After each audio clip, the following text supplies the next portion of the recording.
expired. Link must have expired. So we gotta wait. When it goes. And we are here. We are live, folks. Nice. Yes, we are live. I am almost a genius. Don't tell anybody here. So my guests are actually two very. This is the first time I've actually had a chance to meet with Paul Gori in any capacity whatsoever. Now, Paul. Me too, actually. Yeah, really? Okay, cool. Paul has had the unfortunate pleasure or displeasure of dealing with one of my scripts for the last year and a bit. He's a fantastic artist. I can only.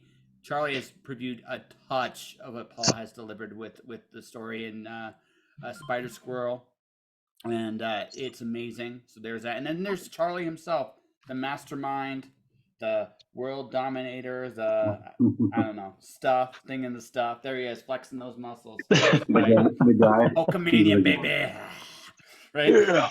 I need those those straps that was it the Ultimate Warrior had, just you're all about the get some tassels. veinage going on. Yeah, exactly. Yeah, it's Tasselmania here. We are doing a very special drink and draw. So actually, Paul, I'm drinking and he's drawing. That's right. I might be drawing too. This is my half on my way to being Vanamai's Ahsoka. Oh, nice. Yeah. I can't. It's pretty far. I can't see. Oh, nice. Yeah, I've been watching you post some of your artwork. That's pretty cool. Yeah. You got a commission, right? Yeah, actually, I've already got approval for the final draft of this, so I'll suggest what I'm working on tomorrow. Get the thumbnail for You were today. at San Diego? Yes, I was. I know, Nice. right? Lucky. Yeah. Paul and I were home working. I don't know, but good for you. Hey, listen, I was working very hard, okay? I was watching panels. I was talking to people. Yes, working very hard at my job. I'm good with that.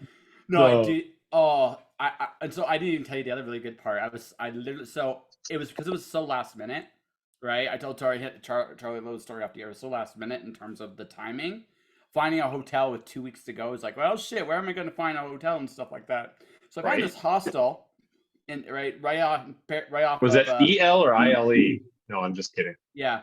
No, the movie one. Yeah, no.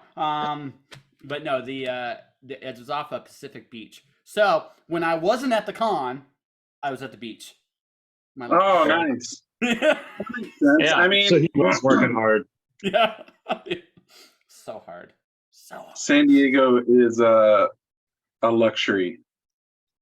It's really nice. Oh, it's beautiful. There are as much as I'm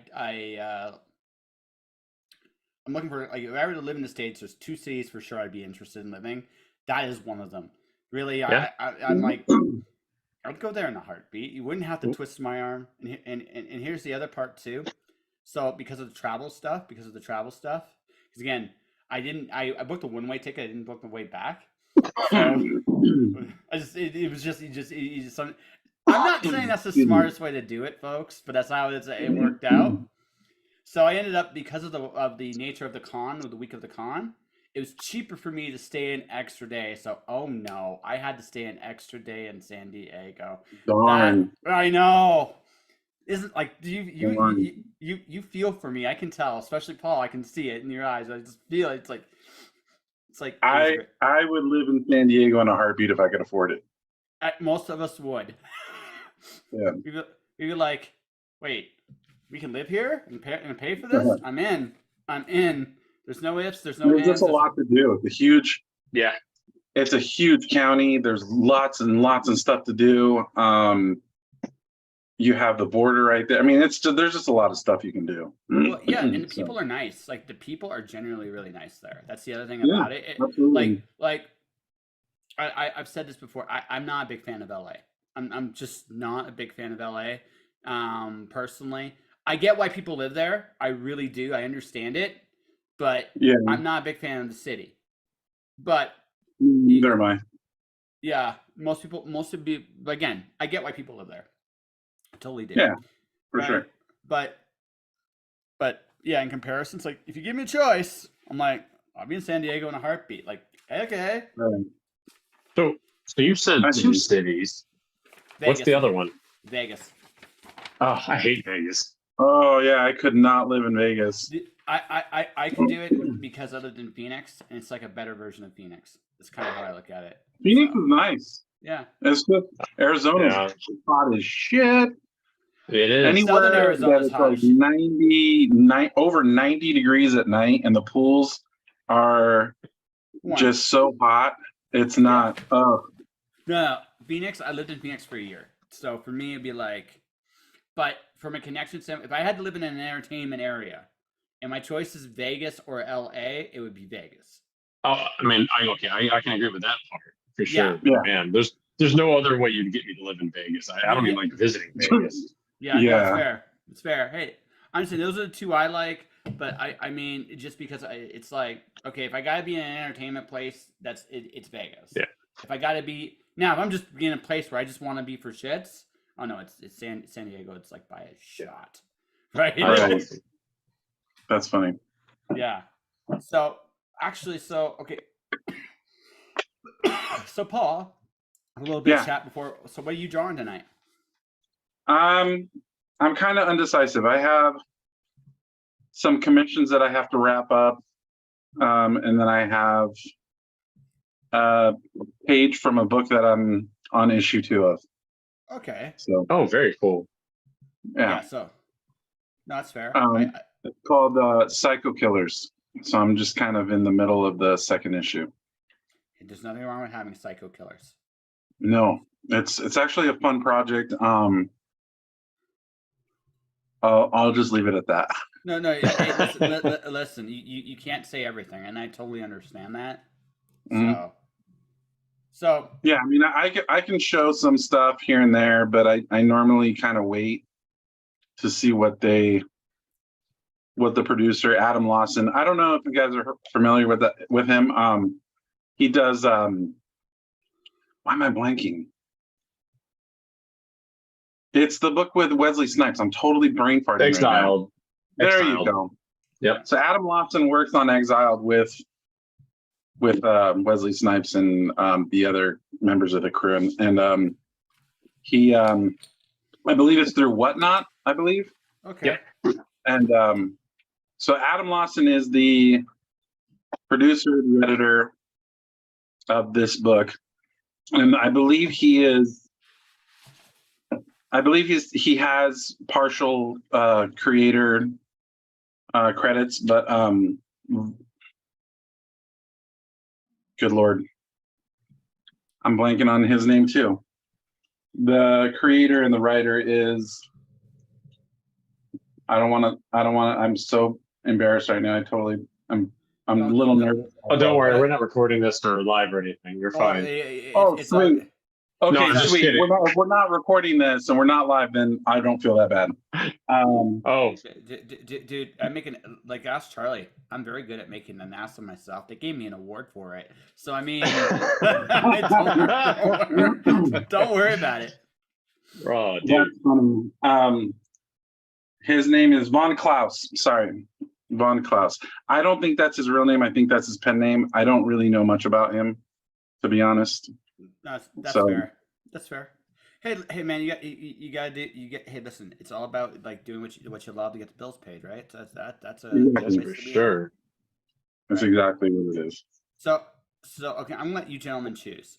I did Van Vise Ahsoka. So let's see, these are the requests I had when I was at the airport.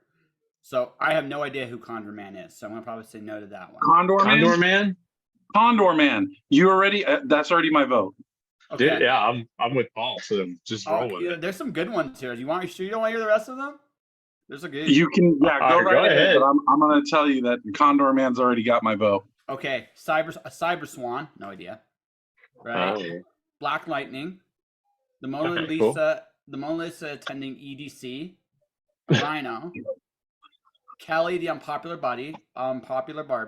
Okay. We've already done the Venomize. Self-portrait. An airplane. A panda. a walrus in the sky with a 1998 radio with a star next to it. Wow, that's rather specific. That's yeah. So there's that. That is rather specific. I think I'm Surprised gonna they have stick a with my license vote. plate. Okay, Yeah. so it's gone Condor Man. Condor I'm going Man Condor it is. Man. Okay, I'm doing Condor Man. You're not familiar with Condor Man? No, I'm not cool. I'm not cool, Paul. You read my script. Oh. I'm not cool. No, Maybe I am familiar. actually, I will argue that, but it's Yeah. Oh wait, you I should, do know Condor Man. Dang, I do know it. I just Yeah. yeah. Oh my god. that's a classic. Yes, it is. Yeah. Oh my god. Was it 80, 81? 1981, right before I was born. Yeah, Right, yeah. just right No. before I was. Wow, I do know this. I just did. Sorry. I was thinking No, straight up.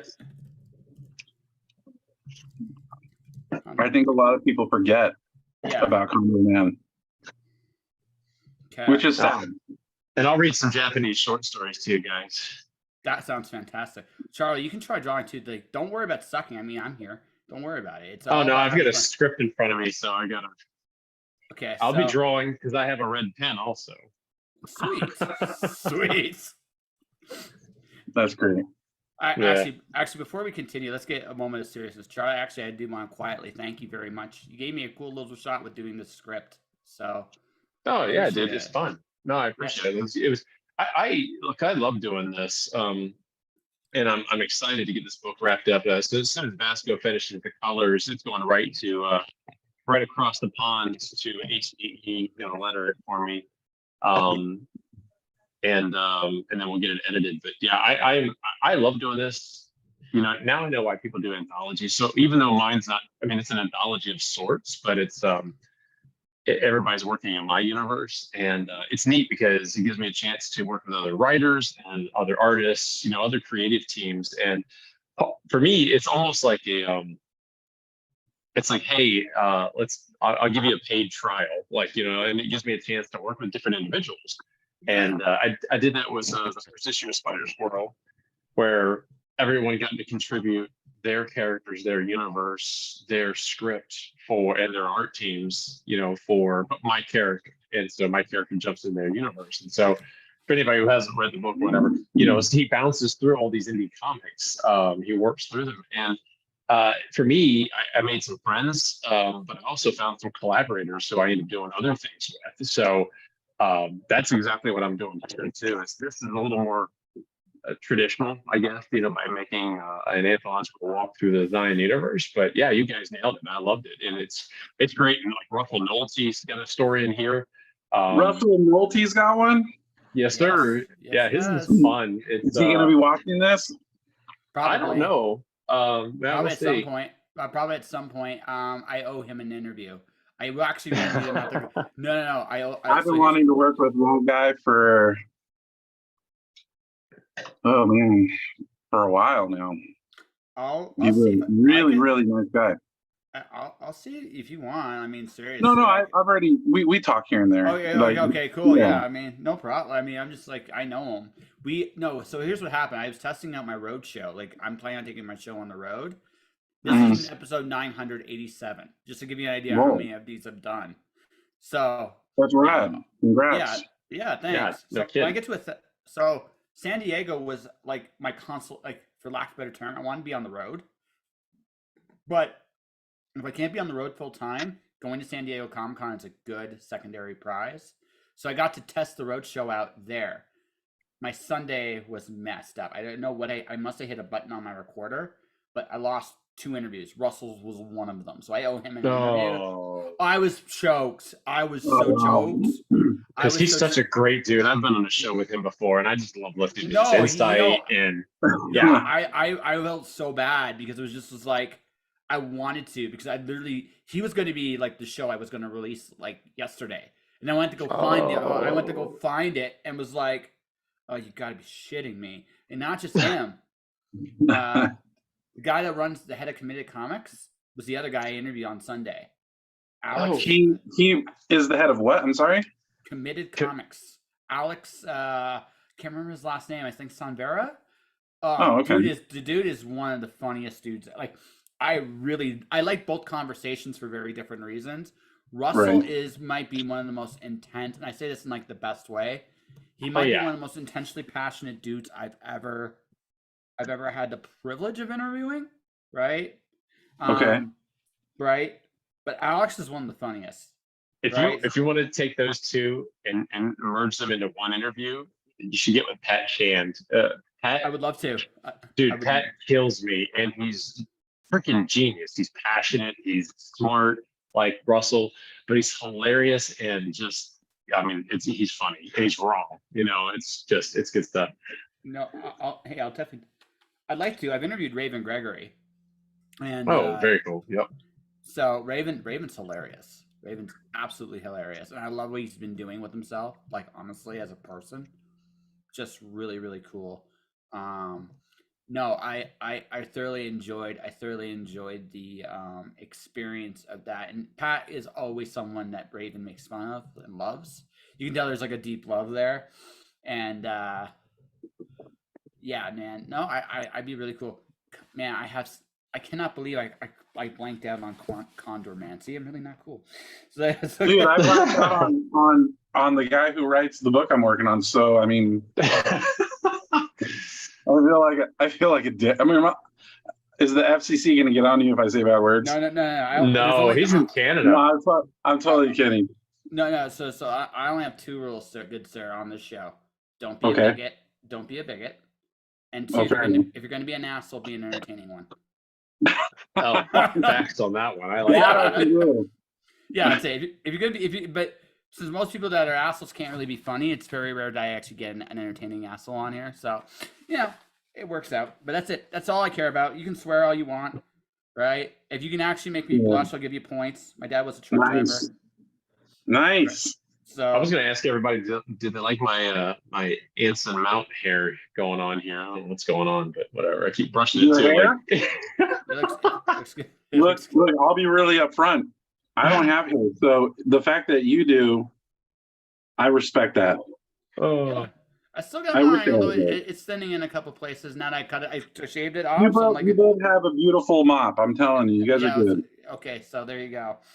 It's like that. It's like, I would look terrible bald, so that's nature's way of saying stay this way, homie. I'll, you know what? I was afraid of it until I shaved it all down. I'm like, nope, I'd rock bottle. I'd make it work. I'd be a sexy bitch. I told myself at a very young age, yes.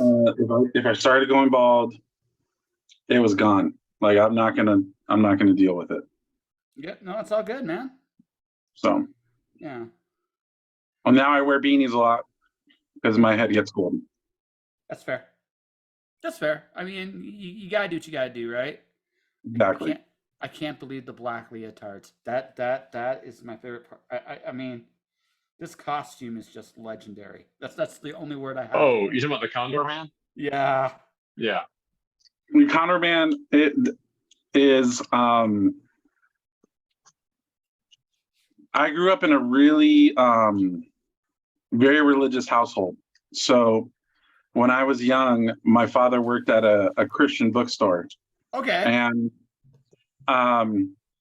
they had the only kind of movies that they had for me to watch when I was there. I would go there after school, and my dad would have me there. And the only movies they had for me to watch were Condor Man, the original Herbie the Love Bug. Oh my! Oh wow! Yeah, and then man, what was the other one that I don't remember? Absent-minded Professor. I think that one was there, but it also had the one with Kurt Russell when he was younger. I forgot what it was called. Oh my gosh, I know, and I can see his. Okay, wait, 1981, Big Trouble, Little China. No, this was a Disney movie. These were Disney movies. Okay. Yep. He was a Disney. So yeah, he's one of those Disney kids. Yeah. Oh gosh. I don't remember the name of it for the life of me, but I know he was very, very young.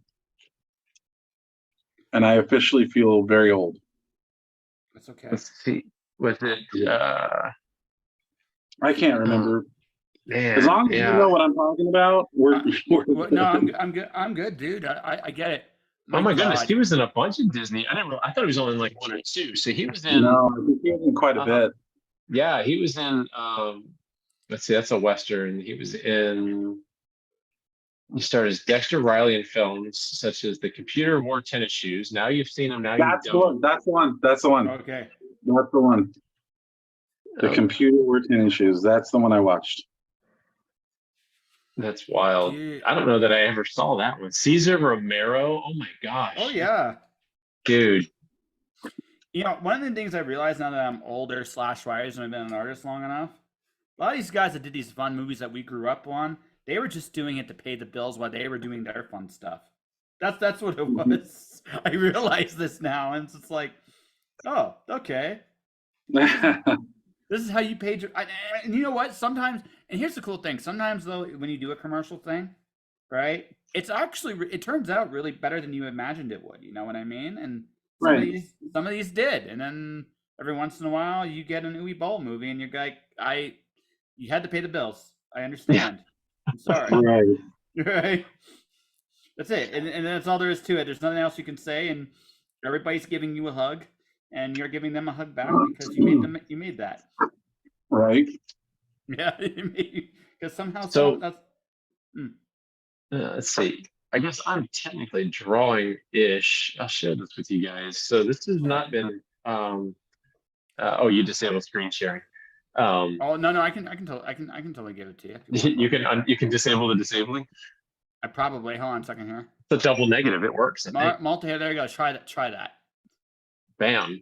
So I am putting together. We're doing an add-on for the last 2 weeks, a new cover that hasn't been seen yet, and I'm going to share that with you now. That's really cool.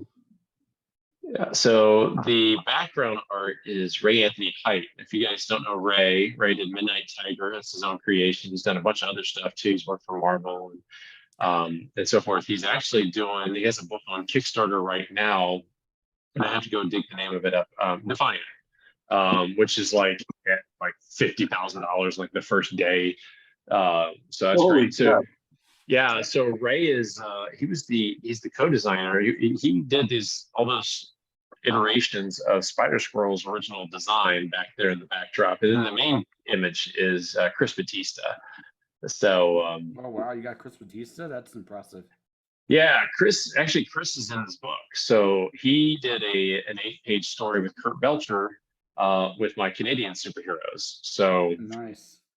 so Kurt grabbed the whole team and did a neat little story that Chris did the art for. So actually, I could share the Chris art.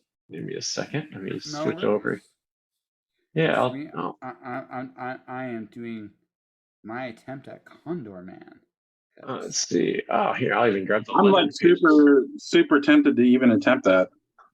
Yeah. What the Condor Man? There you go. Yeah, I'm tempted to jump in on that. Yeah. So there's Chris's page is right there. If you guys can see that. Hold on a second here. Well, I know what I did. I shared just one application. So let me share my whole screen. How about that? And I'll just do it that way. So I don't care what you see at this point. There you go. It's Comics After Dark, ladies and gentlemen. We're going to show you all kinds of stuff. And boom. So this is the story that Batista did. Jeez, that's really good. That perspective's good.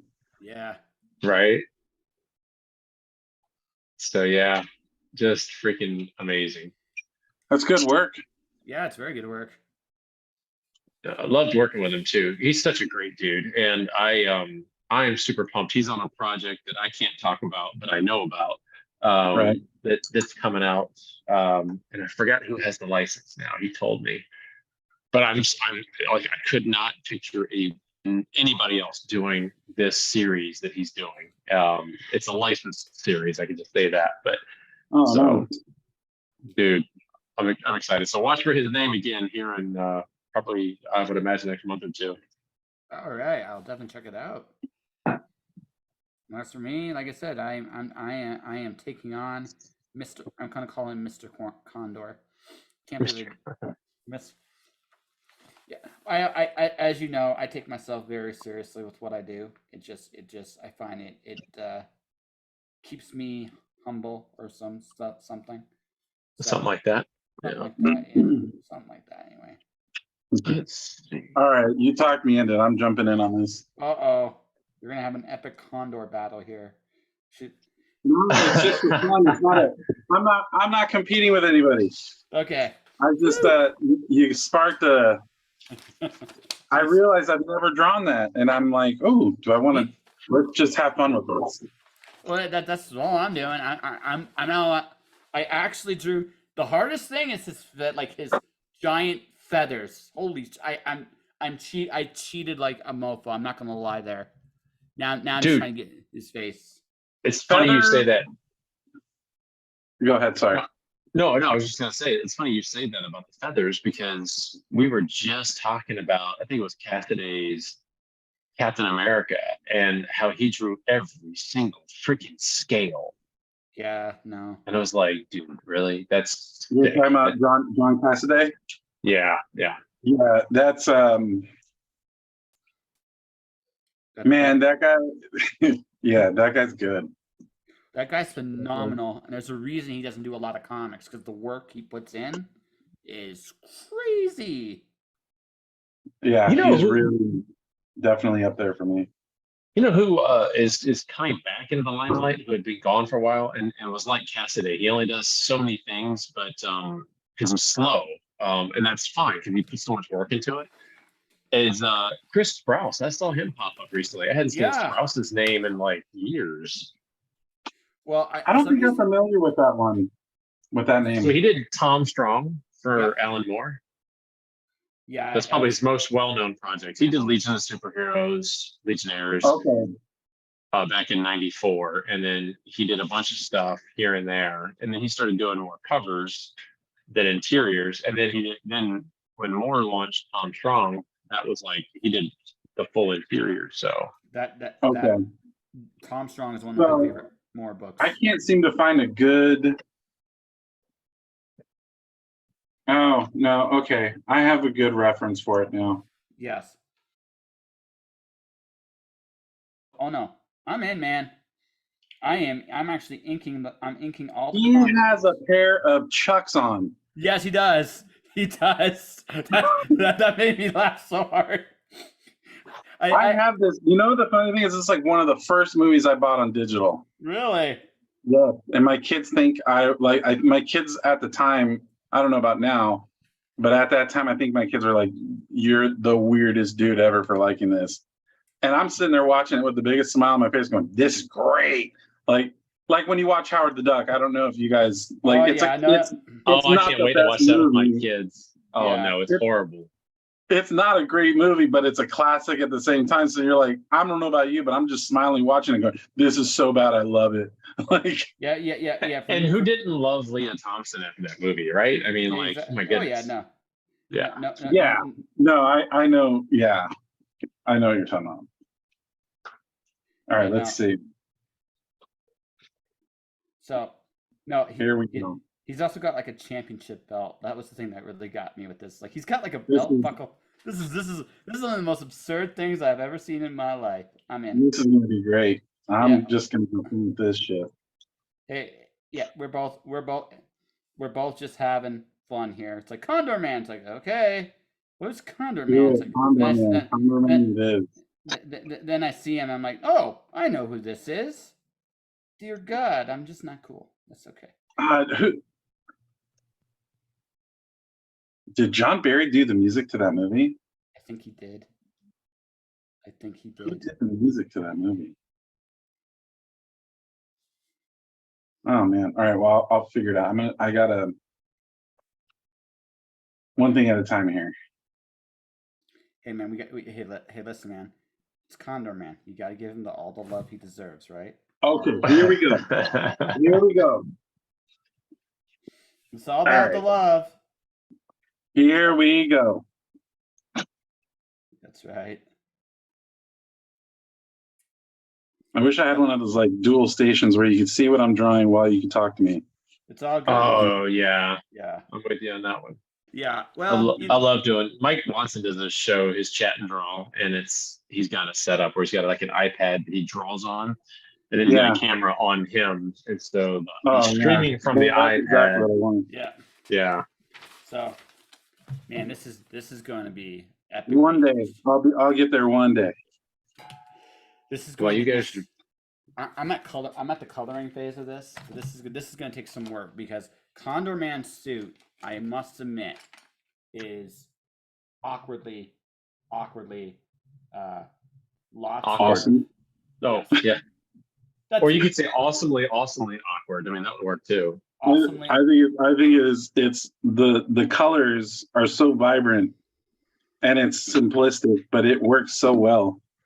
Yeah, the word I would describe his costume is almost borderline psychedelic. Just kind of had Oh yeah, it kind Oh, of just it's all 70s, man, for sure. yeah. Oh no, totally. It's more. definitely. Yeah, you can tell the guys that made this. You're just like, we're having fun with this. We don't care. We just don't care. And I don't think there's anything in that movie that was supposed to be like serious at all. I think that movie was just supposed to be just a fun ride. Like well, it just from beginning, the scene where he's in the, I don't know if you've seen the movie, but the scene when he's in the Condor Mobile and or the car that he drives, and it's made to look like this truck, I think. And then all of a sudden he just like crashes through the front of the truck in the mobile. I was just like, what the hell? Like, this is the greatest thing ever. well, yeah, because it completely wrecks your expectations of what a superhero is supposed to do. And my Yeah. God, this is gonna be so. This is gonna be one of those like I'm looking at this costume all the way through. It is absurd. There's no other way to put it. He's got a freaking like wrestling championship belt on in the middle of the suit. I mean, seriously. It's like, awesome. yeah, it's like what the hell? But hey, whatever. It's freaking Condor, man. That's what I'm saying. Did he have a battle cry? Does he have a battle cry? Yeah, I don't remember if he does or doesn't. I think he does. He goes like Condor Man or something like that. Yeah, okay. I believe he has something like that. But in the story, he's actually, if I remember correctly, he's like an artist. And he's not really a superhero. He's like an artist, and he does these things like it's kind of like he's taking photos of himself doing these acts, and then he's drawing it. Oh, okay. And then I believe he gets mixed up with like the real deal, and then he's just like, I got to do this. That's a classic. Okay. I'm actually gonna have to watch this Condor Man thing. I think is it even on Disney? If they have the Black Hole on Disney Plus, then they should have this movie, and I'm surprised if they don't. So Disney, I'm expecting Condor goodness. If I'm not getting Condor goodness, how dare you? That's right. Hey man, you might as well trash talk. It's like you can have all the stuff you have on TV now. I mean, there's some good stuff on there. Don't get me wrong, but there's also some terrible stuff on there, right? Oh yeah, yeah, no, definitely. Like, I don't really watch a lot of shows on TV anymore like I used to. I feel like my attention is elsewhere. I'd rather create than actually partake anymore. That's where I'm at this point in my life. There's nothing wrong with that though. Yeah. Yeah, I don't hate anyone that loves stuff. Look, I have friends in the acting industry. I'll watch their movies because they're my friends, and I love them, and I'll support them. But there you go. But if you're not my friend, and you got a movie, I'm gonna be like, okay, sure, when I have time. Right. I'm just at that point in my life. I don't know if that makes me deliberately uncool, but that's where I'm at. I mean, I'm too old to worry about if I look cool, to be honest with you. I don't really. That stuff doesn't even register in my head. I'm just kind of like, I'm just doing what I want to do. Yep. And I'm enjoying it. And I am doing decent with it. So that is all I'm grateful that I have the ability to do what I'm doing, and I'm grateful for all of that. So I'll ask both of you this question then. How did both of you get into the industry? Oh, I'll let Charlie go because he's a lot more involved, I would say, in the industry than I am. I'm just a guy doing a thing, man. Um, I I started it a while ago. Actually, I published a book a decade ago, and it wasn't my best piece, but it still sells and people still like it. But I I mean, I guess like anybody, I started as a fan, and then I had a story to tell, and I wanted to tell it. I had characters I wanted to introduce, and so I introduced them. And I mean, that's the short version of a probably a long-winded story. But I think my epiphany moment was, and it's something we I think I'm still trying to figure out is the marketing side. You know, when I first created the book, I got pages come in, they look gorgeous, and I was like, oh, this is great, you know, and I'm doing old school hand lettering, you know, and it's just I wasn't doing it. Steve Dutro from Dark Horse was doing the hand lettering, and and then it hit me one day when I started getting some art in. I said, who the hell's gonna buy this? Like nobody even knows. How do I even? Oh, and so I had to figure out like how to market the characters and how to build an audience before I had a book to even have an audience for. Right. Makes sense. And so that was kind of a weird, you know, it sounds like a conundrum, right? Because, you know, how do you have an audience for something that has no substance? You can have an audience for something with no substance. So I was putzing around, and I was actually at work. I worked at retail at the time, and I went to a gaming store. They had comics there. And so it was a Wednesday, and I just went in there. I was like, oh, I'll just check out the new comics on my break. And I wandered through the gaming store just for shits and giggles. And I saw this superhero role playing game, and I was like, "Wait, what's that?" It was shrink wrapped. It was on the end cap. I remember it very distinctly. It was brand new. It was Mutants and Masterminds second edition rule book, and I was like, "Oh!"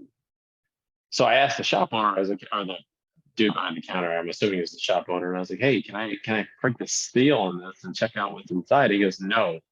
That's like, "You really want me to spend $33 on a book sight unseen?" He's like, "Yes." And I was like, okay, here's my credit card.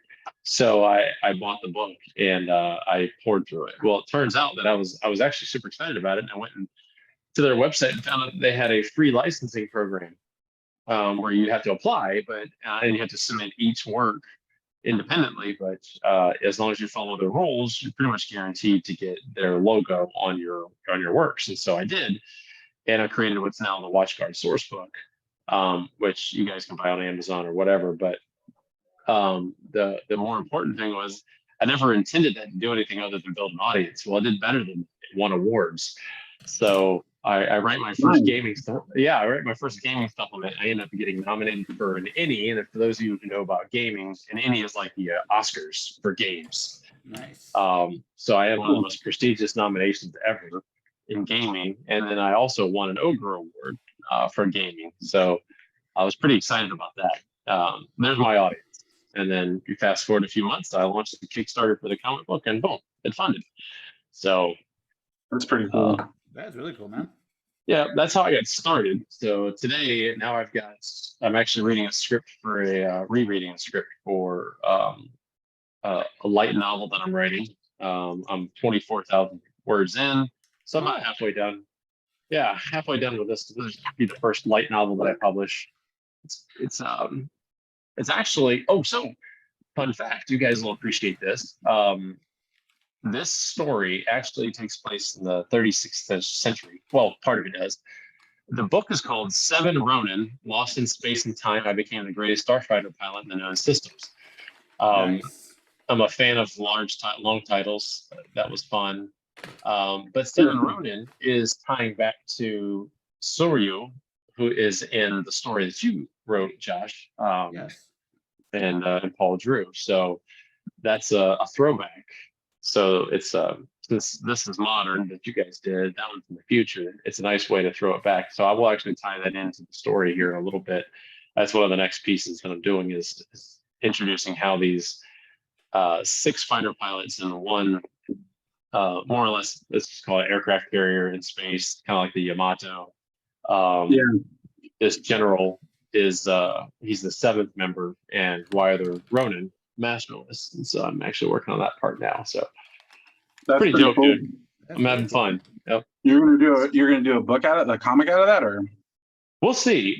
So I am doing it as a light novel or ronabe, which is Japanese light novel format. So 35 to 50,000 words is my target, and then it's gonna have a bunch of full color art throughout. So 7, 8 to 10 ish full color art pages, kind of tipped in or strewn. They'll be right? plugged in, but strewn thereabouts. It's just different scenes. I have an artist that I met, and they are working on the first piece now. So That's kind of pretty like a cool. trial.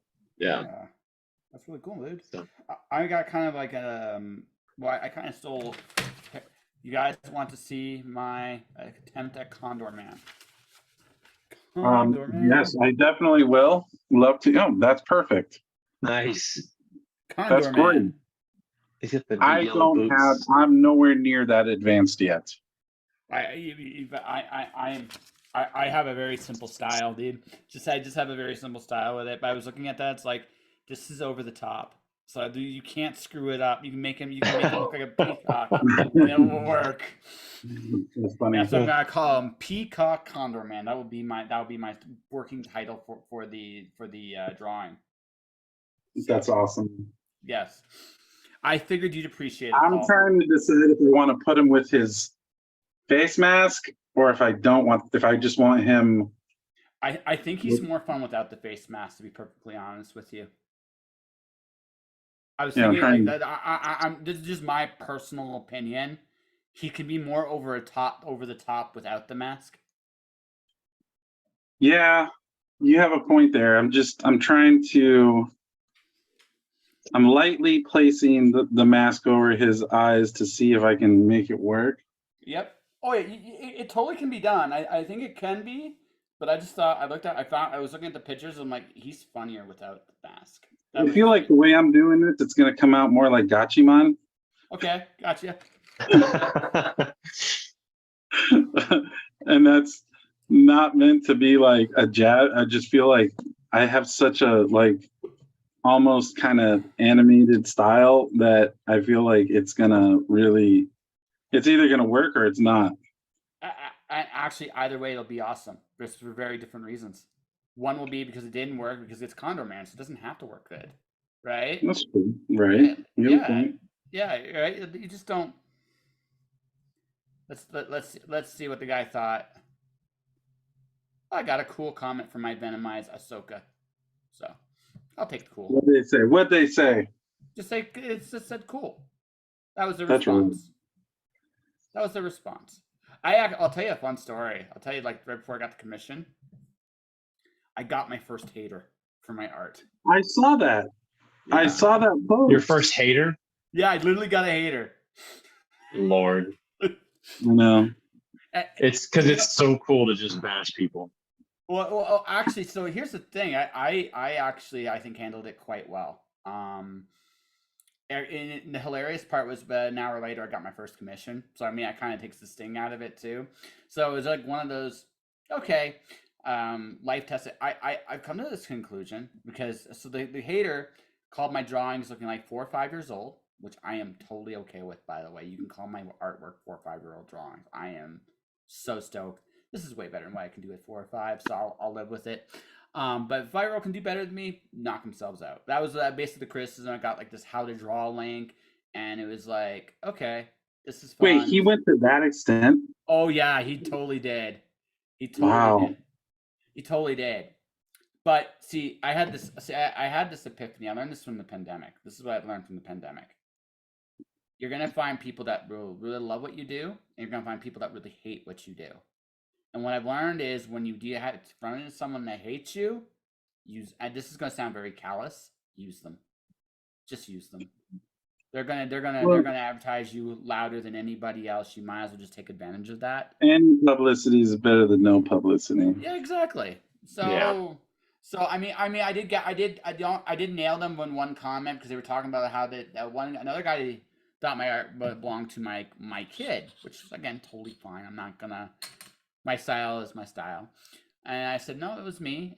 And one guy was like, the exact same guy was trying to rub it on that it was childlike, that after 3 years I should be a better artist than what I am, all that stuff. Is this I was guy an like, artist?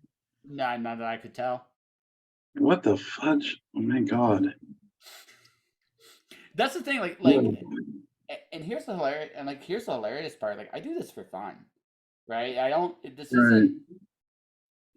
I had this every time I draw. It's kind of like a revolt against the idea that you need. I don't think I suck, but I'm not. I don't think I'm great necessarily either, right? I think I think I'm okay. I'm competent, but compare. Right. I have 3 years. I have 3 years, less than 3 years under my belt, right? So I'm not expecting to be this world beater in 3 years. Right. Yeah. Right. Yeah. No. All right. I'm not going to be a world beater in 3. Now, 2 more years of this, I think I'll be really decent. I'll have a really fun style. That's where I think I'm at. But right now, Well, hell, you'll be ahead of me. I mean, I've been writing for 12 years and almost 15. Oh, well, I guess I wrote my first script in '98, so even longer than that, and I still feel like I suck. So you're fine, dude. Like, yeah. Oh yeah. Yeah. And here's the thing, okay? Paul's fantastic, right? Even True. if he was to comment me on how to make my art better, I'll somehow feel Paul would do things in a way that's far more constructive than what that guy did. Yeah. No. So, yeah, I'm really kind of. It's kind of like Look, when I started doing this, I'm completely self-taught. I didn't go to school. I didn't. I made really stupid choices growing up, and it is what it is. But I started drawing what happened here? Charlie disappeared. Oh, okay. oh, I just turned my video off for just a second. No, no worries. I need a refill. No worries. I used my art as a form of kind of like therapy growing up. So for me, this was kind of like my escape. Anime was my escape. 80s cartoon, comic books, anything John Byrne and Chris Claremont, or Marvel. I used it as my escape.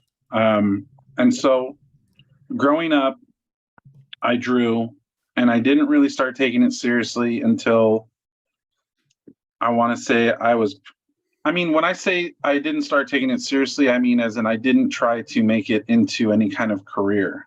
And I didn't try that until I was probably 31, 32. And he's 35 now. Yep.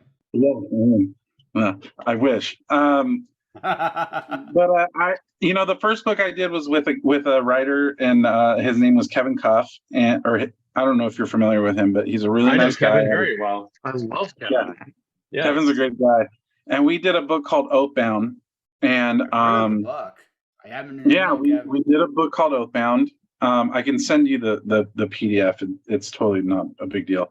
And it was a very huge learning experience for me. I had already done practice work with a really close friend of mine, but it was a book that was never going to go anywhere. I think he was just trying to motivate me to do what I wanted to do. Yeah. And that's when I started putting my artwork out there on Twitter. And that was when I used Twitter, because I don't use it anymore. X.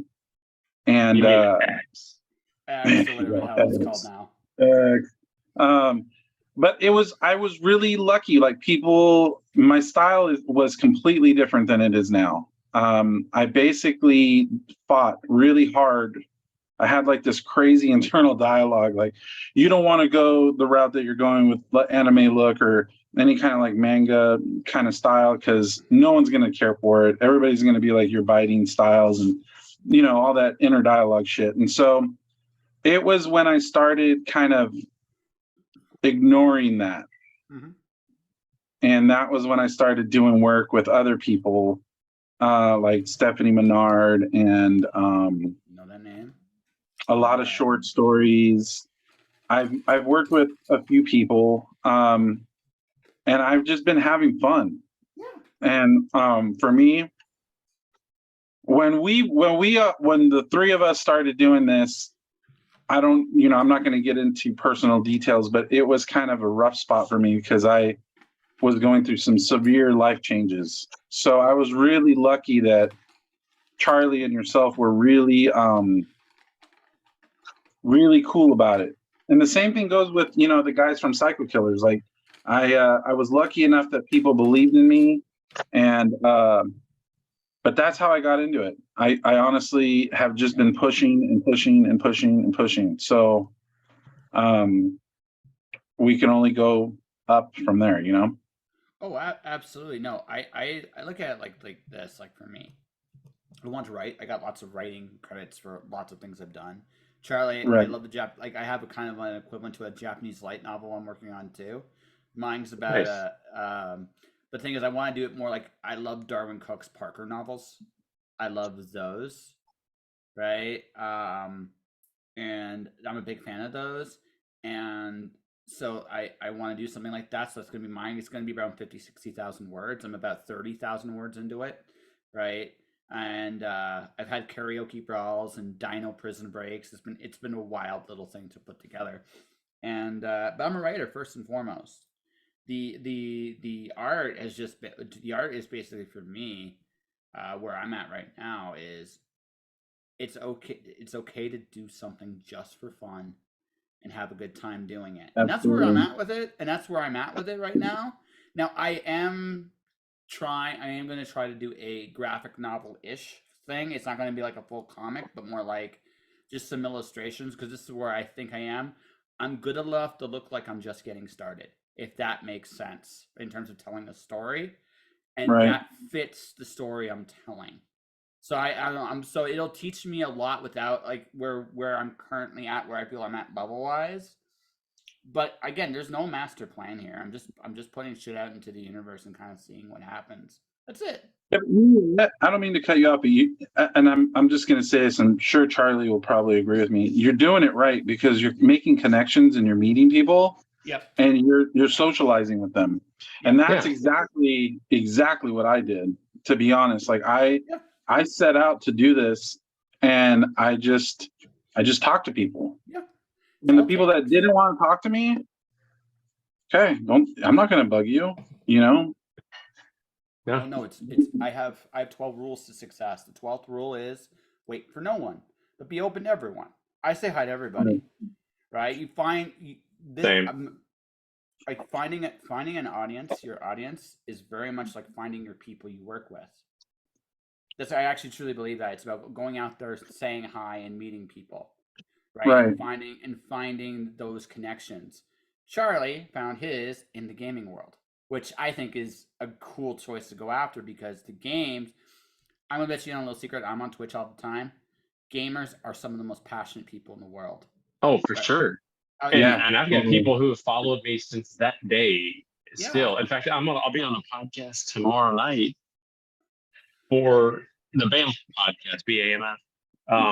And that was one of the first podcasts I've ever been on. That was all for gaming. Like I was Yeah. on there playing the, whether it's supers or D&D or not D&D, Mutants Masterminds or whatever. So yeah, they are super passionate, and I love it because, like you said, they've stuck with me the whole ride. I mean, Oh it's yeah, been no. 15 years. Gamers That's are the best. crazy. No, gamers are legitimately the best. I find they like you find the bond, they're with you for life. They really are. Oh, They're never going to just leave you in the cold. That's a great thing. Like when you have people like that, those are the people you want in your work. Like that's the real secret. And as a creative, I think the real comfort zone you got to step out of is just going up to people and saying, "Hi, I'm Josh. What's up?" and just seeing where it goes. Yeah. Right? That's all. I mean, that's all it really takes. Being good is relative. Like good is a relative thing. Being a good person is just about being open to connecting with people, and that's honestly, I think, the biggest secret to it all. And I agree. That's a good way of looking at it. mm-hmm. Because Charlie is awesome. You're awesome. No, I say like that. That's it. Like if you go in there with that attitude and you're genuine about it, it opens doors. That's it. It's not Right. hard. but you do have to put yourself out there, and you are going to get rejected. It's the nature of the beast, right? And you gotta, Oh, you Oh, gotta yeah. absolutely. yeah. I'm really curious to see your Condor Man, dude. I really, I want to see it. It's in the pencil stage. It looks like shit. Not gonna lie. Dude, it's all good. It's all good. You So, will see it then. okay, so Charlie, I'm gonna let you choose here. I got a whole list of stuff that I gotta do here. So you heard that list earlier. Is there anything on there that okay, so I can draw The Gunslinger by Stephen King. Right? Ooh. Oh. I love The Gunslinger. It's one of my favorite. Like not like it's Oh, probably you heard me and Paul were both like, oh. yeah. It's like Yeah. yep. I was like, oh wow, Okay, that's a good one. that is a good one. Okay, so I'm gonna try. I'm gonna try this stuff. Do you know the song? I think is that Stephen King's Dark Tower, like Roland's theme song should be. Honestly, What's that? Unforgiven by Metallica, the first one. Oh, I I love think that it's- song. Yeah. I just every time I listen to that song, I think of Roland. So That's awesome. yeah, so I got Condor Man. So okay, I will try to do Roland of the Dark Tower. So I'm gonna, you know what? If I'm gonna riff from the classics. I'm gonna get the last cover of the series because that book looks absolutely incredible. And I hate to do this. I am going to have to bail here soon, guys. It's almost 11 p.m. my time. No, and I no. promised Pam I'd watch a little something with him before we go to bed. No, so. no, that's Well, go do what you gotta do. yeah. Before okay, so let's do this like this. Charlie, before you disappear, Yes. promote. Just do the basic promotion here. What you're working on and like Oh. have Kickstarter right now and how people can find you, that kind of thing. Yeah. No. Thank you. So yeah, right now I am on Kickstarter with the Spider Squirrel and Trash Panda Titan-sized special. Yes, it is a palindromic abbreviation, SFTP TSS. And it's ridiculous. It is at minimum an 80-page. It's kind of like an 80-page giant from the old DC days. If you guys are old enough to remember those or seen them in your comic shops, like the 80-page giant, it isn't just one story; it's a bunch of stories. Yeah. There's a full 24-page Spider Squirrel and Trash Panda adventure, so it's a brand new Spider Squirrel story. He and Trash Panda get into their usual shenanigans, except for they stay in their universe this time. There is a wardrobe malfunction in this story, so that should be a lot of fun. And Julian Shaw did the wardrobe malfunction variant cover. And Julian, if you don't know Julian's work, they just announced he's doing the Amazing Spider-Man annual this year. So great artist, fantastic guy to work with, and he did an amazing cover, which is the cover itself is hilarious.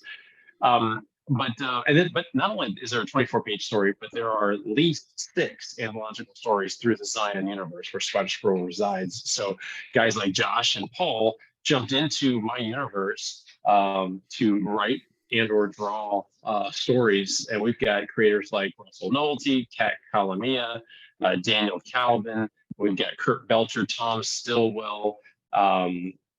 We got, of course, Josh and Paul. Chris Batista does art. Renee Cordova did some art in here. Trying to think who else. Dale Yadow did 2 stories of art, which is awesome. And good grief, I'm blanking. But there's a whole slew. Oh, Dean Haskell. Dean, who is a friend of mine. If you guys know Dean from the Fox or the Red Hook. Yes. Dean is outstanding. He's got Billy Dogma on Kickstarter right now, a new Billy Dogma story. Dean created a brand new character for my universe, and for this book, but it's his character. So this new character is making its first appearance in this book, as are many of the characters, like the ones that Paul and Josh have in this story. But it's going to be great. It's going to be, once we hit funding and a couple of stretch goals, the book will balloon to 100 pages. So this is going to be this big, perfect bound, almost trade paperback sized special for everybody. And it's in the US, it's a decent price of I think $15 is one of the, depending on which category you pick. You can go check the rewards up. Anyway, go on Kickstarter now. You can also find me at Charlie McElvy. It's in my name here on screen if you can see it. and pretty much everywhere, or you can go to my link tree and find me that way. But yeah, I'm all over social media, so hit me up. Please check out the book, back it, support guys like Josh and Paul and Russell and Kat and myself and a host of other folks, Dean and JC Carter. And that was another fun story, by the way, real quick. JC Carter does Shaolin Nun. He did a story in here that actually is in continuity for his own book series. So you actually, if you want to be a completist for Shaolin Nun, you have to buy this book. So get out there and do so. But yeah, I'm super excited to bring this to you guys and gals, and just you awesome humans. So please go and get out there and back it. All right, Charlie, have yourself a wonderful night. It was a Guys, pleasure, and once again, thank you for the opportunity, man. Love you both. Yeah, Thanks, Take fellas. care. Have a good night. See ya. You too. And Charlie is now gone, and it's now just me and Paul, mano a mano.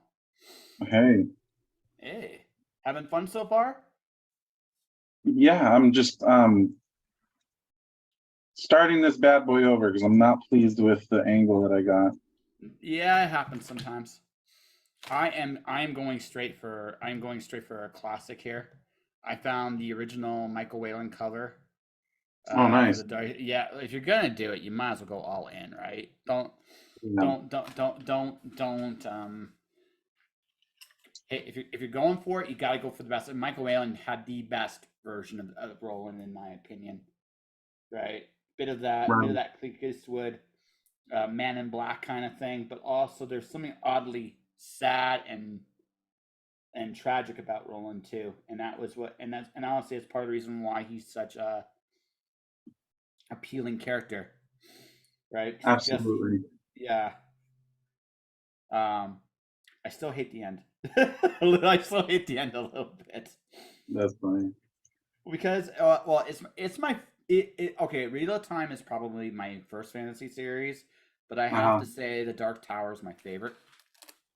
Okay. Yeah. I just love the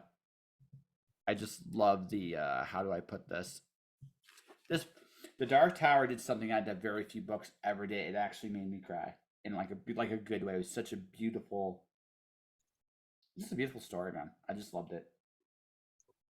Yeah, I don't think I've ever actually read the actual novel. I read the comic book, and I heard that was pretty. I heard that it was just as good, but I can't tell you that that's accurate or not. I don't know that. Hey man, we all experience like works of fiction in our own way, right? That's Absolutely right. It's not it's the impact you make. That's what it's about, right? That is what it's all about. And it doesn't matter if it's the comic. The novels are my favorite, but I can see why people would enjoy the comics. I'm more of a visual person, so for me it was more of I knew that I wanted to read the book, but I just went ahead and I read the comic book, and I thought it was great. I thought the world was beautifully drawn. I felt that well, Jay Lee's artwork was just phenomenal anyways. Yeah, absolutely. But that's a long time ago. I feel old as shit even mentioning that. Dude, I'm older than you. I'm 41. Are you? 41. I'm 41 years old, man.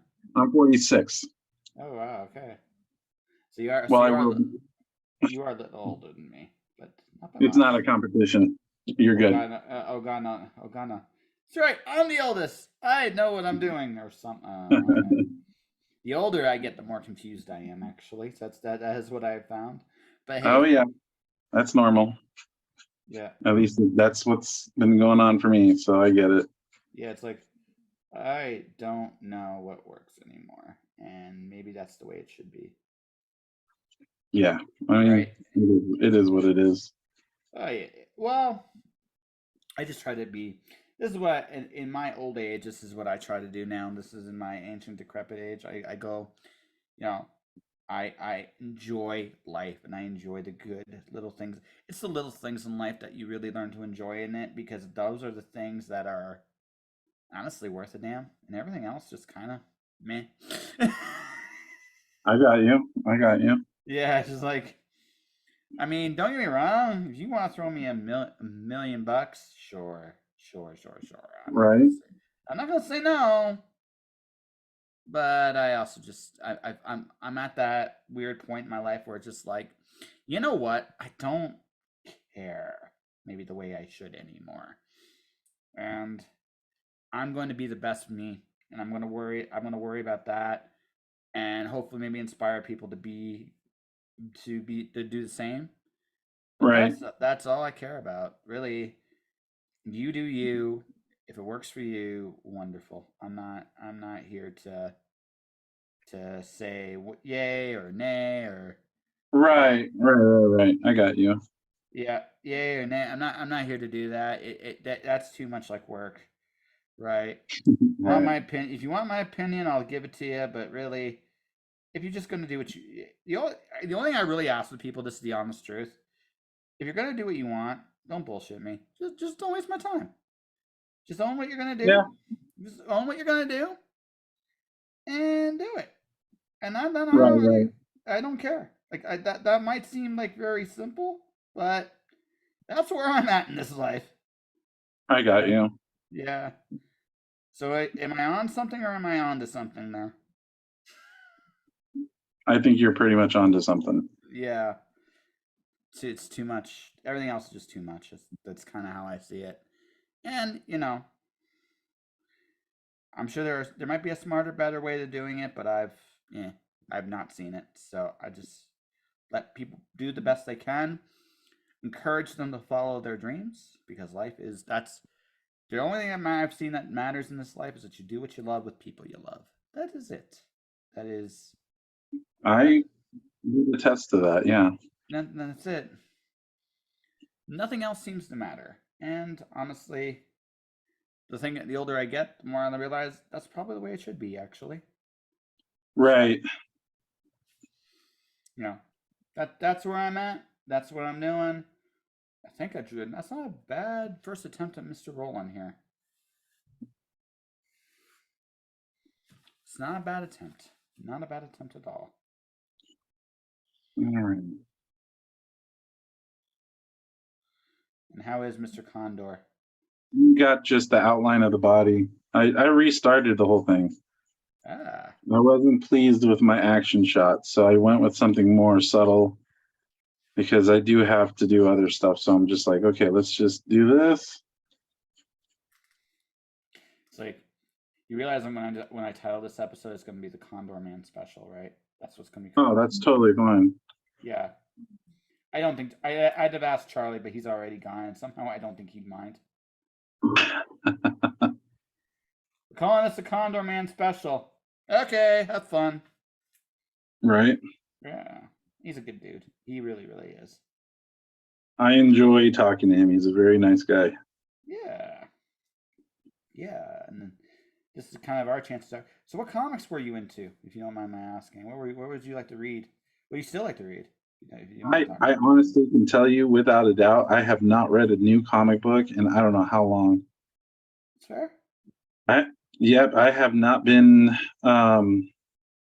with everything that's been going on in my personal life. I have not had time for that. And I hate to say it, but it's the reality of it. So Sure. I grew up reading a lot of Fantastic Four.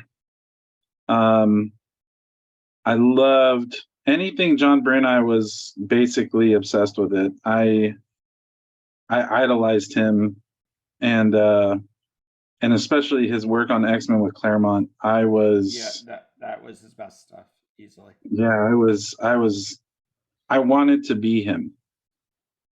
But I think it was more of a he kind of just helped me get through some stuff as a kid that I, Sure. it's just you kind of have your own vices, I guess, growing up. And for me, it was truly Uncanny X-Men and Fantastic Four. Nothing wrong. I Nothing did wrong. like Saga. I liked Sandman, I mean, the typical stuff. I grew up reading a lot of 80s stuff. Obviously, in the 90s, I read, X-Men and the Spider-Man that Todd McFarlane did.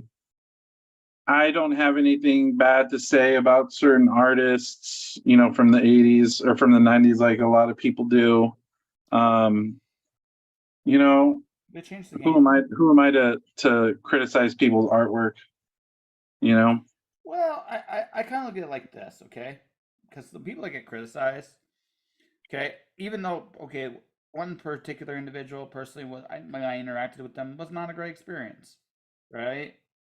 I wonder if it's who I think it is, but Probably. We'll talk about that one off the air.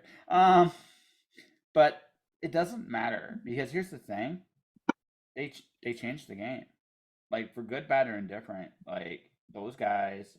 oh, I know changed- exactly who you're talking about. Oh yeah, probably. It's I'm Yeah. not hiding it, right? But I'm No, not. no, Like, you don't even need to keep. You don't even need to. I know exactly. yep. I know exactly who. I will just say this: my experiences with that gentleman as a child were not that great. Yep. So But I mean, I knew I had. Hmm. I was actually having a conversation last night at dinner about this. I was asked why I don't speak very highly of my artwork, and my answer was because I live in a world where I want to be modest, and I've seen a lot of people that are not modest make it in this industry, and honestly, I don't want to be like them. that's fair. I don't respect that. So I'm sorry, I didn't mean to cut you off. Go ahead, No, no, continue no, with your no, no, thing. no, no, no, no. We actually, I, I've developed what I call I have, I understand that perspective, right? I do. I really, really do. One of the things I've learned with, I understand why people have an ego, and I say it only like this. I say it like this because, to some degree, I said this on one of my posts actually. You need an ego to get sometimes to get your attention. And I think Oh yeah, used in that context, I don't really think it's a bad thing. Where ego has to be reined in my opinion, is how you treat other people. absolutely, Yeah, that's absolutely. I agree with that 100%. yeah. You need an ego. You can't. I think the idea, like sometimes I think this is what happens. You're in an industry where okay, it's hard to be successful. Let's be very honest about this. It's hard. Not impossible, but it's a difficult road, right? It's just a Oh yeah, difficult road. So you use your ego to protect yourself, right? And this is what I think happens. And I could be wrong and I could be on something, but it doesn't excuse behavior. But I understand how someone could get there. Is if your ego is what got you into the door, you're not going to throw that away so quickly, right? no, And so on one hand, I get it. I'm not saying I agree with it completely, but I get it, right? So you have to. So sometimes I balance that out. The other thing too is I've had the pleasure and privilege to interview some incredibly successful people in the industry, right? yeah, The overwhelming majority of them, the overwhelming majority, are actually quite humble people. They are incredibly humble, right? that's all it should be. Yeah, they are incredibly humble. I've had just to give you again, you're more of a visual guy, so like I just interviewed at the con a guy by the name of Ryan Feenham. He Hmm. is She is a USA Today best-selling romance author. I actually have Okay, a lot of respect for romance authors. They don't get the love.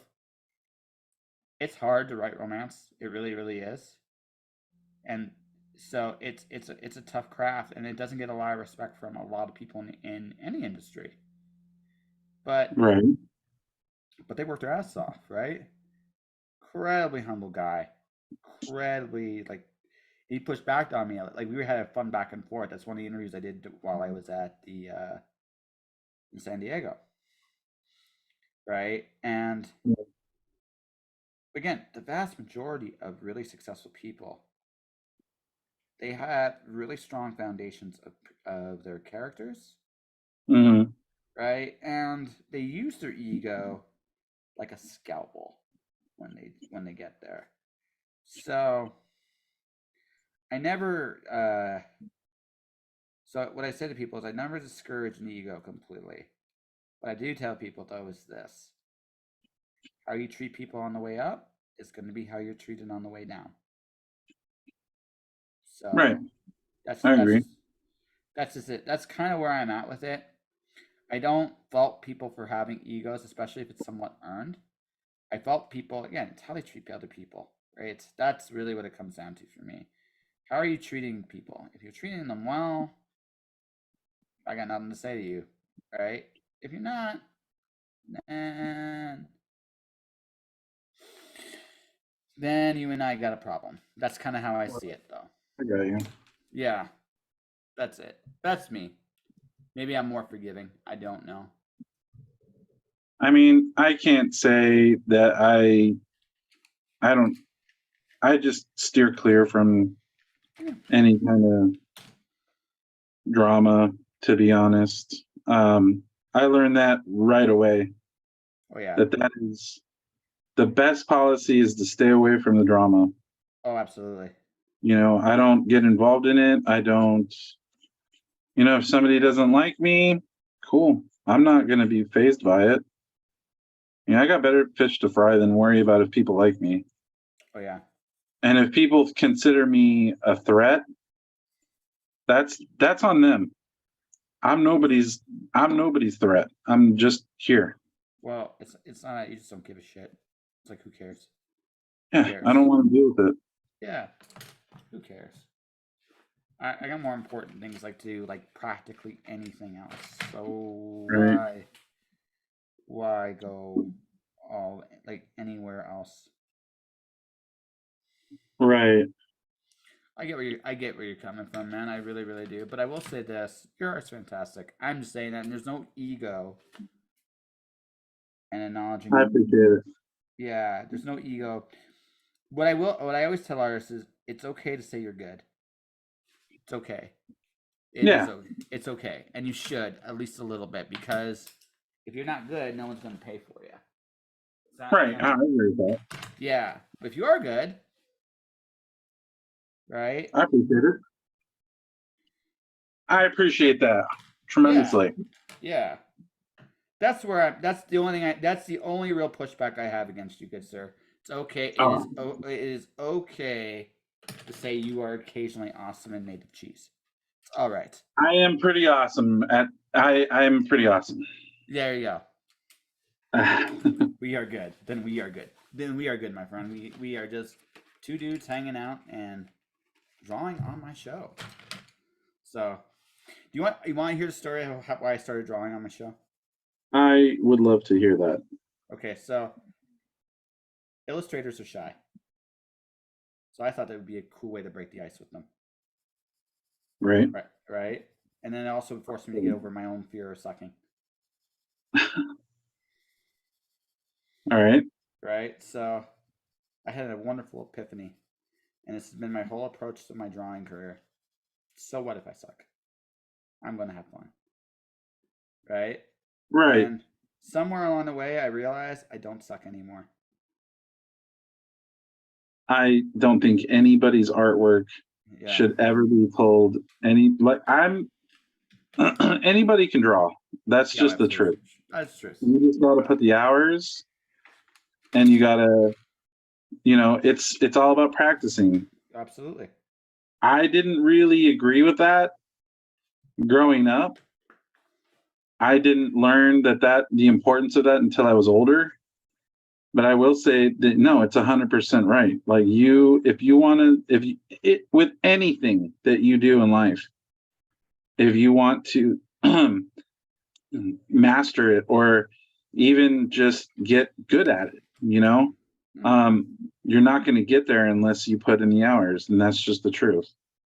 Absolutely. And some people, don't see that, people want to bash you and they want to say what they got to say. But at the end of the day, the only reason they do that, honestly, is because they're envious, and that's just the truth. Sure. And they can argue with me about that all they want, but that's the reality of it. Well, Something yeah. about what you're doing is bugging them because they're not doing it themselves. Then get up, Yeah, do I it. agree. I agree. You want to draw? Draw. If you want to learn how to play the piano, guess what? Go learn how to play the piano. But don't come, with your negative BS around me because I'm not giving it to you. Yeah. You know, So I think your artwork is fine. Oh, totally. So you're good in my eyes. You want to see my too much lipstick gunslinger? Please do. That's awesome. Yeah. That's like a little Picasso. Yeah. That's awesome. I like it. Too much. I'm going to call this too much lipstick gunslinger. That's what I'm going to call it. You're like, That's funny. see, again, I have fun. Like, this is the whole idea. Like, I'm going to have fun because I'm like, here's where this is, I think, the thing with me with the drawing, and this is the honest truth. I can see the mistakes I'm making in the work. But what I'm also seeing is also, well, two things I've learned in art. Sometimes the mistakes you make are just part of your style, right? Yeah, absolutely.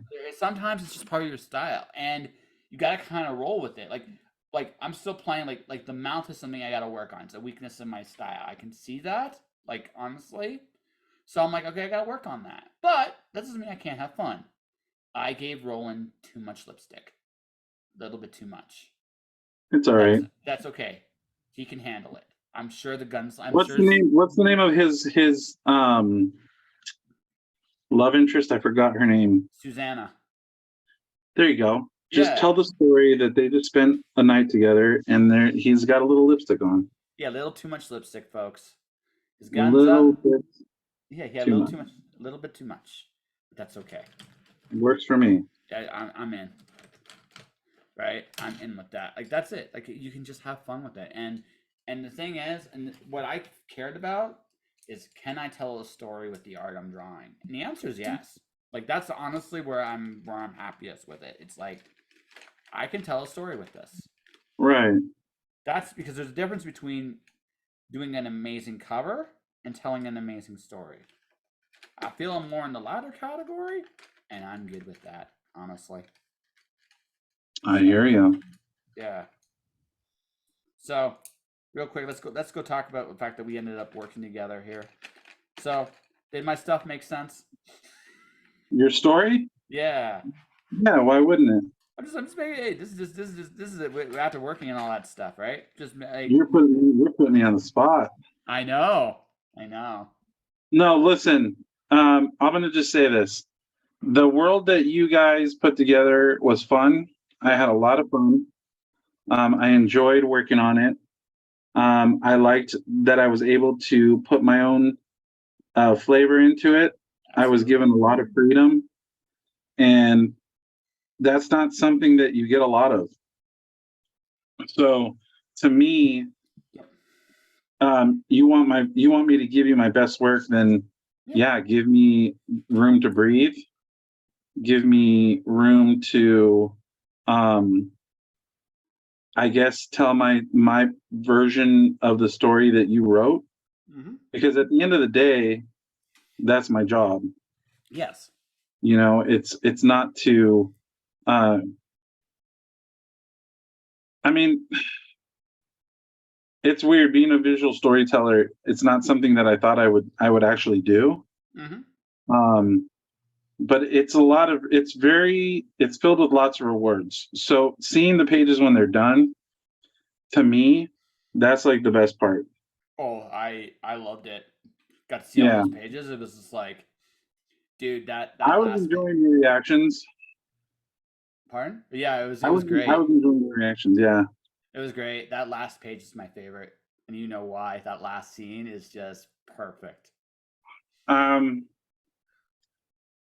Let me look at it because I have so many things I'm working on right now. I'm like back and forth. Let me go look at it. The last two panels are just I popped when I Oh saw yeah, them. yeah. I I know what you're talking popped. about.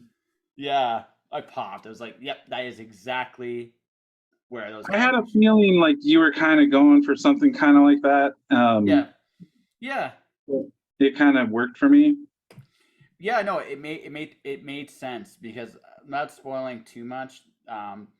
A lot of this story is about how Soryu sees his antagonist. There's a big, and I'm not going into too much detail about it, and how the story ends just fits into how he sees them perfectly. Right, And that was, I think, the real story. Like in my opinion, that was the real story there. About it's how he saw them, right? right, And that to me was the heart of the story. And at the end, when it was over, when the story is near at the end, and they're just seeing each other again with everything done, right? It's like, well, what kind of relationship are they going to have going forward? And I thought he would do that with them. He totally would. And yeah. No, it made sense story wise. I mean, I enjoyed it. You did a really good job. yeah, So, and um, that's all I'm saying without spoiling a word. Yeah, it's a relationship story ultimately. So right, right. No, it very, worked. I enjoyed it. yeah. So that Mm. is that is all I'm going to say there. Um, so what? So from a storytelling perspective, we're just going to just talk personal goals here for a little bit. Do you enjoy your shorter stories? Do you want to tell like a longer series at some point? Like, what are your master plans, Mr. Paul? My master plans are to eventually put out my story. Cool. Um, but I don't mind doing short stories. They don't bother me. I actually um enjoy it. Um, of course, I would prefer to do an ongoing. Mm-hmm. But let's be honest, that's very far and few. The one that I'm working on right now, it's it has potential to continue. I need to kind of write it out and see what's going on. Yeah. Um, I just, you know, I'm not going to get political or anything. I like the guys. They're really good guys. I'm counting the minutes to see what. There's a book that I really want to keep working on, and I'm not going to name the guy's name, his name, but there's one story that I fell absolutely madly in love with, and I'm hoping that this writer, um, eventually decides to, hey, let's keep going, because it's one of those stories that I'm really in love with. No, that's great. That's great. Yeah. Yeah. And then, if you ever have something you want me to work on, you just got to let me know. Oh, okay. Well, I'm glad that I may surprise you down the road. Yeah. I may surprise you down the road. What I have in mind. So visual stuff like comic book wise for me. So I'm gonna tell you what I'm working on. So the graphic novel I'm working on is Hmm. a retelling of Fahrenheit 451, Oh, but sweet. it's from the point of view of drawing, not reading. Okay. So the reason why I think I'm the guy for this is because again, I'm not like trying to belittle where I'm at. I'm competent. I don't think I'm like at that ultra uber level of fantastic, but I look like a beginner, like a competent beginner, and I think that's perfect for this story. So Right. I'm drawing this one. So it's an illustrated like 10,000 word, 20,000 word novel, right? With some cool little Okay. pictures in there, called Lights Out. That's the one thing I'm doing. I do an epic poetry series. I've mashed up Alice in Wonderland with Greek mythology. That's actually pretty cool. Yeah, I imagined Alice as Pandora, and Oh, okay. because they're essentially the same story. And I Okay. realized that. And once I realized that, it's like I had a good story there. So First book got nominated for an Elgin Award in poetry. Okay. So I'm continuing it. Right now I'm combining the Houses of Fate and Through the Looking Glass. It's kind of fun. I'm having a blast with that. That sounds cool. Yeah, and then right now I have a novel called Gori the Night Witch. That's the the Parker-esque that like Darwin Cook thing I'm working on. Okay. It's about a night witch from a parallel Earth hunting down evil versions of Knights of the Round and killing them. That's pretty cool. Yeah, so these are what I'm working on right now. I would definitely want to do more comic stuff next year. I have a really fun idea for a YA comic. So, Okay. that one maybe we can talk about off the air. But it's something I consider as a YA novel, but I actually like it better as a YA comic, right? Okay. Right. Right. I like it better. I think I like it better there. It's space pirates and stars. That's all I'm going to say on the air, right? So, Oh man, now if it's pirates in space, I'm your man. yeah, okay, yeah, I figured you'd be like, I'm in. Anything space or sci-fi, you're going to see me honestly like super duper thrive at it. Okay, so It's probably my favorite thing. We'll talk about this off the air then. Yeah, we can talk about it. You'd probably want to hit me up. I would say like after Wednesday. Sure. I'm getting everything prepped right now to go on a little vacation with my kids. So I'm kind of like, oh, that's why I've been so busy. Go on vacation with your kids. I got too many projects to go on the go right now, and this is something that's right place at right time. But I'll give you the basic gist at some point, and you'll be like, okay, I'm in. You probably be like, whenever you're ready, brother, I'm in. Yeah, probably. If it's space pirates, definitely. You're not going to hear me ever say nope. Yeah. It's space pirates and intergalactic empires and natural resource stuff. It's That's fun. pretty cool. It's fun shit. So that. No, I'm going to tell you my condo really quick. Yeah. I have not drawn any wings. Sure. I decided not to, but and I have not drawn the details of his outfit. But that is my Condor Man. That is amazing. So, he looks so folks, I don't know if you can even see it. I can see it. It's fantastic, dude. It's fantastic. Well, thank you. Yeah. But I do myself have to actually cut it because I do have to take my kids to enroll in school in the morning. But no, yeah. So before we go, it's your turn. It's your turn. Plug something. I know Charlie's already plugged the Kickstarter. I don't have any Kickstarters going. I mean, except the ones that we're on that he plugged. But it doesn't have to be just Kickstarter. It can just be your webpage. Dude, at the end of the presentation, you're Paul Gori. You're pretty freaking awesome. Put something out there to the universe. So I'll tell you right now, the best place to find my artwork is on Facebook and on Instagram. And Instagram, it's at Gories_art. And then I do a lot of reels and videos on Twitch as well. My Twitch, let me get to the link. And my Twitch would be, excuse me with the Twitch here because I'm still pretty new to this one. No, Twitch again. Twitch is... So Twitch is holy moly. Oh, Gori's art. Gori's art. GORISART. On Twitch on TV. Gori's art. GORISART. Yes. That's it. Gotcha. That's it. So I just put it on my Twitch channel for people to go see and find stuff. And then my Facebook, I mean, they would just have to search me by my name, Paul Gori, and it's just a really ridiculous photo of me winking. Yes, it is. Nothing fancy. So, Mr. Paul, before you go, I want to thank you very much for coming on my show. I hope you had a Thank you for having me. So, for everybody watching, everybody listening, thank you for watching. Thank you for listening. Stay inspired. Keep shining in the dark. And I'll see you guys Monday. I have a really fun guest on Monday as I get back fully into the swing of things, as I have a couple interviews next week as I get ready for When Worlds Collide. Support the Kickstarter. Support us.